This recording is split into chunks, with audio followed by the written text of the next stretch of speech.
Baik. Assalamualaikum warahmatullahi wabarakatuh. Selamat datang kembali di playlist Python dan database dasar menggunakan MySQL. Kali ini kita sampai ke video 7. Jadi di video 7 ini kita akan belajar mengenai seleksi data. Jadi seleksi data adalah cara menangkap atau mengambil sebuah data atau beberapa data dari tabel pada database kita gitu. Jadi cara ini biasanya digunakan untuk menampilkan beberapa data sesuai dengan kebutuhan user gitu ya, atau sesuai dengan perintah user. Secara umum metodenya ada 3, yaitu fetch all, menangkap semua baris data yang ada. Jadi misalkan di dalam tabel ada 10 data gitu ya. Jadi dengan menggunakan fetch all nanti kita dapat mengambil semuanya, 10 baris sekaligus. Kemudian ada fetch many. Kalau fetch many ada parameter n di dalamnya ya. Jadi ini digunakan untuk menangkap n baris data. Jadi sesuai yang kita masukkan ya, misalkan n-nya 2, berarti nanti yang ditampilkan adalah 2 baris data yang pertama. Jadi misalkan ada 5 data, baris 1 dan 2 akan ditampilkan. Kemudian yang ketiga ada fetch one. Kalau fetch one jelas ya, kita hanya dapat mengambil 1 baris data. Jadi digunakan untuk mengambil 1 baris data. Oke, langsung saja kita ke kodenya ya, biar teman-teman punya gambaran. Kita buat kodenya, ke Visual Studio Code-nya. Kemudian kita buat file baru, misalkan ini seleksi data.py. Kita copy saja dari salah satu ya. Misalkan kita copy dari update data, copy, paste di seleksi data. Kemudian ini yang perlu kita ganti adalah perintah statementnya. Jadi statement untuk seleksi itu adalah select. Misalkan kita ingin mengambil beberapa kolom gitu ya. Misalkan kita di database itu punya 1, 2, 3, 4, 5 kolom. Jadi misalkan kita hanya butuh kode, judul, dan penerbit atau semuanya akan kita ambil. Kode, judul, penerbit, tahun, harga. Select kode, judul, penerbit, tahun, dan harga. Dari mana? Dari tabel buku. From buku. Gitu. Kemudian untuk mengeksekusinya kita butuh objek kursor untuk mengeksekusi statement ini. Ini statement gitu aja ya. Karena ini bukan manipulasi, jadi kita ambil data statementnya, kita eksekusi statementnya. Kemudian kita coba tangkap hasilnya. Misalkan di hasil kita aja lah. Hasil sama dengan kita menggunakan fetch all ya.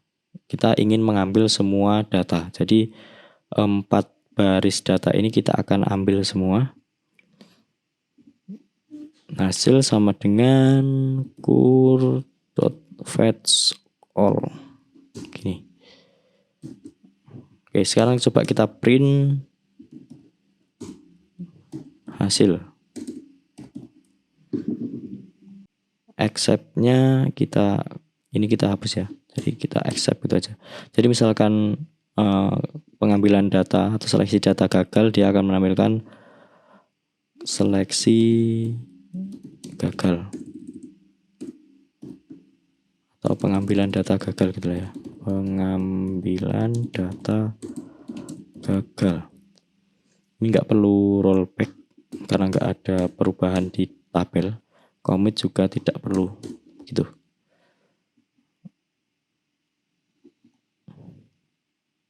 Kalau berhasil coba ini jangan tampilkan apapun gitu ya.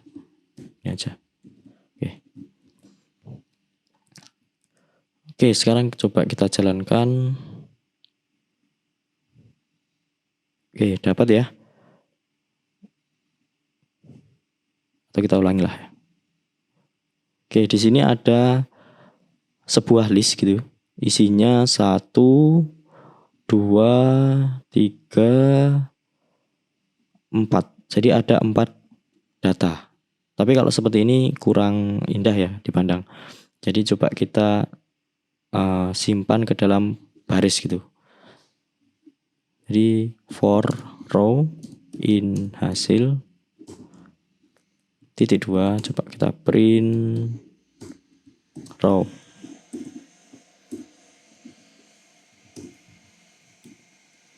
Coba sekarang kita jalankan lagi. Nah, ini sudah per baris. Sekarang coba kita simpan kode ke dalam sebuah variabel ya. Jadi kolomnya ini kita simpan masing-masing ke dalam sebuah variabel. Misalkan kode itu adalah row kolom ke 0 ya. Kalau teman-teman ingat, list itu dimulai dari 0. Kemudian judul itu adalah baris row kolom ke 1. Kemudian penerbit itu adalah row kolom ke-2. Setelah itu tahun sama dengan row kolom ke-3. Kemudian harga sama dengan row kolom ke-4. Oke, sekarang kita akan tampilkan biar lebih rapi. Untuk setiap baris kita print, kita pisahkan dengan tab nanti. Print kode, koma, tab. Jadi kalau tab itu slash t gini, koma, judul, koma, tab lagi, koma. Kita copy saja biar cepat. Gini berapa? Judul, penerbit, harga, satu lagi. Judul, penerbit, tahun, dan harga. Oke.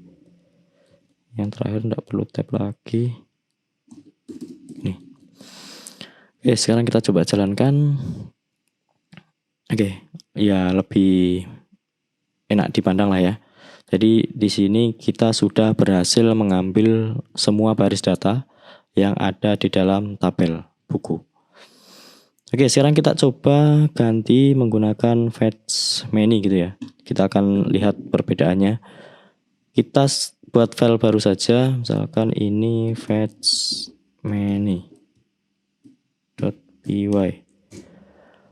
Di fetch many ini kita copy kodenya dari seleksi data, copy, paste di fetch many. Kemudian di fetch many ini kita fetch all-nya kita coba ganti fetch many.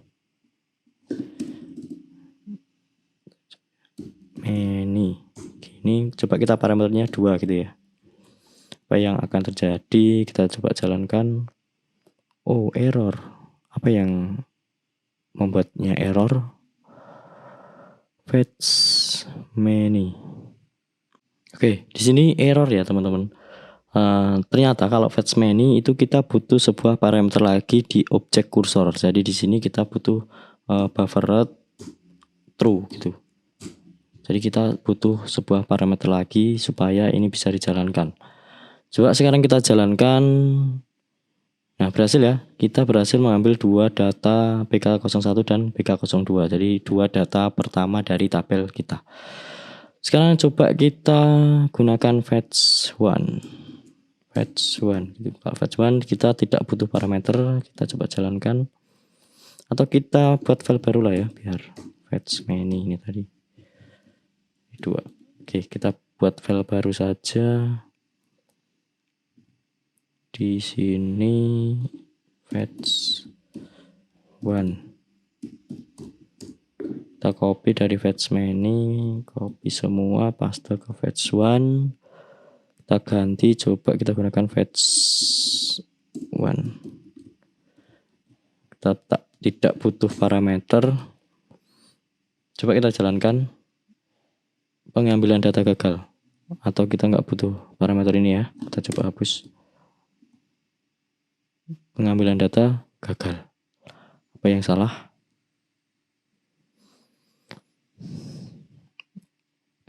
Atau mungkin karena fetch one hanya satu baris ya, jadi dia tidak bisa digunakan for loop seperti ini. Berarti kita langsung simpan ke dalam variabel saja misalkan ya. Shift tab. Jadi kode itu dia dari hasil gini. Coba kita jalankan. Ya, terjadi error lagi. Apakah kita butuh parameter ini lagi? Buffered true. Ya, berhasil ya. Jadi kita berhasil mengambil satu baris data yang ada di dalam tabel buku. Gitu ya. Jadi ini tadi tidak bisa karena hasil itu ya, misalkan print hasil itu hanya satu baris. Jadi kita tidak bisa menggunakan for. Nah ini ya, jadi hasil itu hanya satu baris. Jadi kita langsung tangkap saja kode itu hasil di kolom ke-0, judul kolom ke-1, penerbit kolom ke-2, tahun kolom ke-3, dan harga kolom ke-4. Oke, kita hapus dulu. Save. Oke, baik. Itu teman-teman untuk video ke-7 ini tentang seleksi data. Jadi nanti di video selanjutnya kita akan lanjutkan seleksi data berparameter gitu ya. Jadi kita bisa input data seperti apa yang akan kita butuhkan dengan sebuah parameter inputan begitu. Baik, jika ada kurangnya dari saya mohon maaf. Akhirul kalam, wassalamualaikum warahmatullahi wabarakatuh.